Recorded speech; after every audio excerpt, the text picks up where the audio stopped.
Here tonight. Thank you.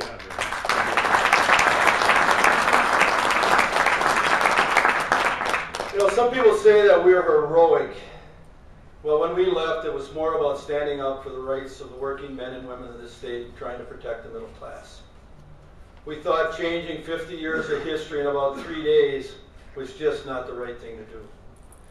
We had gone through the first 4 or 5 weeks of legislative session where everything the governor had wanted had been rubber stamped. We were turning into one-person rule, where he controlled the courts, controlled the legislature, and obviously the executive branch. And we said it's time to take a step back, go to the land of Lincoln, use our constitutional right to protect the quorum, and do the right thing and fight for the middle class. I will never ever apologize for that.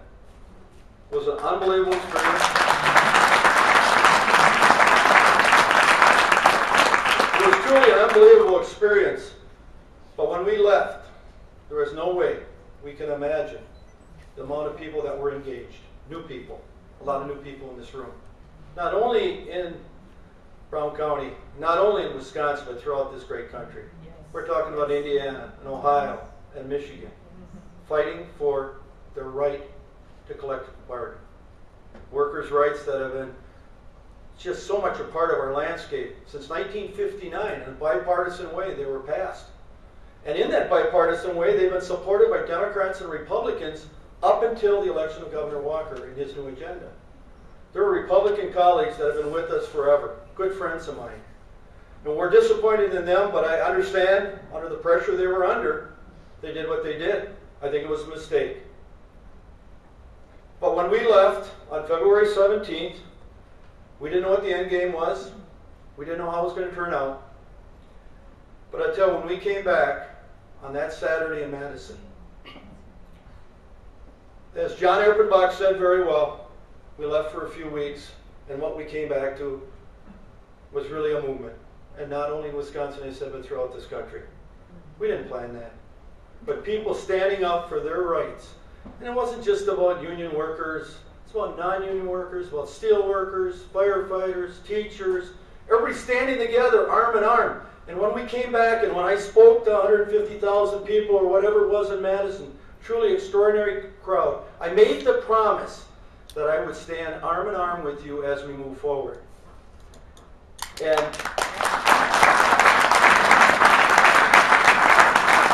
on that Sunday afternoon at the Rock Garden with 5,000 of our good friends, I wanted to say thank you. It was amazing.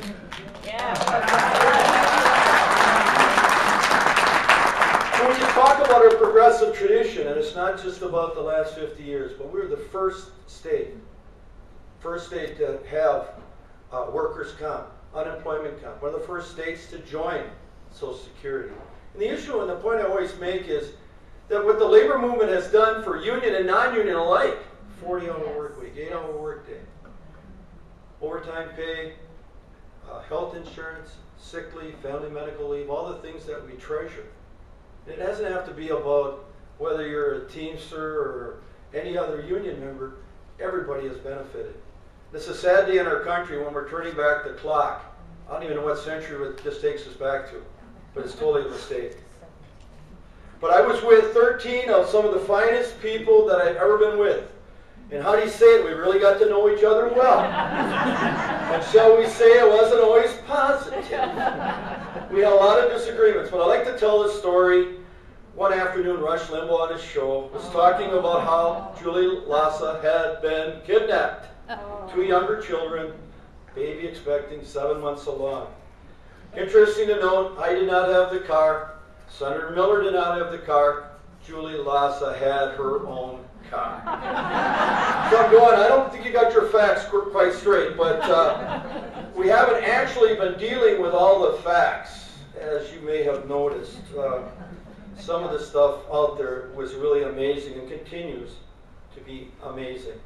There is an awesome website put together by something like over 800 people now, and it's, you have to be admitted, but that's easy, Stand with Senator Hansen, and it's some of the best thank yous and participation in democracy you have ever seen.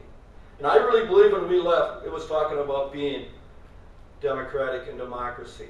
that we were going to make a difference for the people. We're going to stand up for them. So obviously there are recalls going on, 16 of them, 8 Democrats, 8 Republicans. That's the max, because you've got to be in there at least a year to be recalled, and we all have 3 years in. And some of the ways of collecting signatures, obviously, is rather interesting. But we're going to fight the good fight, and I'm sure they will as well. And there's a big election coming up on Tuesday where I think you can really make a difference. The Supreme Court race on Tuesday. So everybody get out there and vote, no matter who you vote for, participate in the process.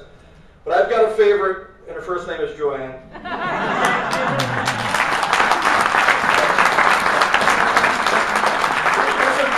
It's important to note that the argument over workers' rights will continue.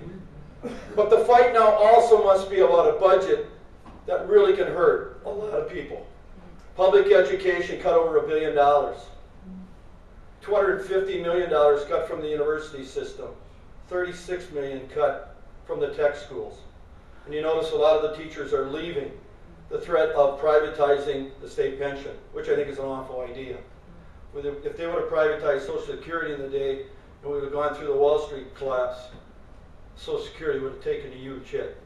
And there is no reason to change a pension plan that is sitting on $80 billion. It's a great fund, one of the top 4 or 5 in the country. There's no reason to change it. One of the sadder cuts and one of the programs we're the most proud of is our senior care program, which is the best prescription drug care plan in the country. Definitely in the country. We're the only state that has a separate one from Medicare D. It has served so many people well. I remember my late neighbor on the corner. His drugs were $1,000 a month. But for a $30 membership and a $15 deductible per drug, he could stay in his home, he could have his meals. He didn't have to split those pills like people had to do before we had the program. But the proposal now is you have to join Medicare D and pay $40-some a month. Money the seniors do not have. So we got to do all we can. We just did a mailing, 20,000 people, ages 60 and over. Please do what you can to contact legislators to protect senior care. But when you compare that to Badger Care cuts and MA, it's something like $500 million in cuts to programs that have allowed us to insure 95% of our population, something we should really be proud of. So senior care, Badger Care, and MA can take serious hits. As I mentioned, education's a big concern. A lot of teachers are leaving, a lot of professors are leaving, a lot of tech schools, because they are concerned about the pension cuts. But we really felt when the concessions were made by labor to give up half of the pension payment, pay it on their own, and double health insurance, that the governor would say, okay, I've got my fiscal responsibility taken care of in a budget repair bill. We knew his intentions, especially after his conversation with whom he thought was David Cole, that it was about to take away the rights of working men and women. And where this goes from here is in police, fire, public and private unions. It's a concern for us all because they have made us strong in this country, and we must do whatever we can to continue. So the budget's an issue. There'll be 4 budget sessions. Joint finance will be around the state. This is the fewest they've ever had, only 4. None in Green Bay. I think 1 in West Allis, 1 in Stevens Point, 1 in Arcadia, and 1 in Minot, near Superior. But nothing locally. Very limited amount of time. It reminds me of what's going on in joint finance. When the department heads come in, it's very limited. You can ask 1 question if you're joint finance, and you got to be done. And you got to be done in an hour, even if you've got a lot of questions to ask. So express your opinion as we move forward. I think we have started a movement in this state and in this country, but we started it. You must take the baton and run with it, make a difference on Tuesday, and stand with us that stood with you when we left to the land of Lincoln to stand up for workers' rights and the rights of everybody in this state to have a decent living and to maintain our middle class, which seems to be dwindling. Definitely can't all be about the wealthy.